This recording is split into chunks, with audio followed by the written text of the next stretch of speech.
राम राम मंडळी, कसं काय? So this is me Charu आणि मी वनीला राहते. सकाळी सकाळी उठल्याबरोबर बाहेर निघून बघते तर काय मस्त वेदर झालं होतं, छान क्लाउडी आणि बारीक बारीक पाऊस असा येत होता. मग काय वेदरला मस्त एन्जॉय करत करत मी गेले ड्रायव्हिंग क्लासवरून परत येताना सुद्धा पाऊस होता बारीक बारीक.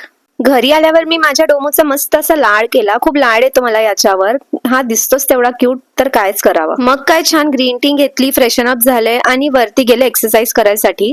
तर तिथे पूर्विका आणि युविका मस्त ब्रश करत होत्या. छान मला बघून मला हाय करत होत्या. मी न विसरता रोज एक्सरसाइज करते. एक्सरसाइज मी कधीच स्किप करत नाही. एक्सरसाइज केल्यानंतर एवढं छान वेदर बघून मला ना काहीतरी खाण्याची इच्छा झाली आणि ती म्हणजे मला मॅगी खायची इच्छा झाली. म्हणून म्हटलं चला एखादीदा तर मॅगी बनतेच, म्हणून मस्त व्हेजीस कट करून घेतले आणि मॅगी बनवायला चढवली. 2 मिनिटाची मॅगी म्हटलं तरी 2 मिनिटात मॅगी काही बनत नाही. असो, अशी माझी मॅगी बनवून रेडी झाली आणि मी मस्त बाउल मध्ये सर्व केलं स्वतः करता आणि छान मॅगी एन्जॉय केली. मग काय छान अंघोळ पाणी करून घेतलं आणि त्यानंतर मी चालू केली माझी स्किन केअर सुद्धा मी रेग्युलर करते. स्किन केअर सुद्धा मी कधी स्किप नाही करत आणि त्यामध्ये आता मी हे बॉडी सनस्क्रीन सुद्धा रेग्युलर यूज करायला लागली आहे. त्यामुळे बॉडी सुद्धा, हँड सुद्धा प्रोटेक्ट होते. भरपूर दिवस झाले असते मी रील शूट नसते केली, म्हणून मी एक ही रील शूट करते मी ऍज अ सूनबाई. तुम्ही नक्कीच जाऊन चेक करा ही रील. आफ्टरनून नॅप नंतर आई मला छान अशा या गव्हाच्या शेवळ्या बनवून देते. मी छान मस्त शेवळ्या एन्जॉय करते. शेवळ्या खाऊन बाहेर पडते. छान पूर्विका खेळत असते बाहेर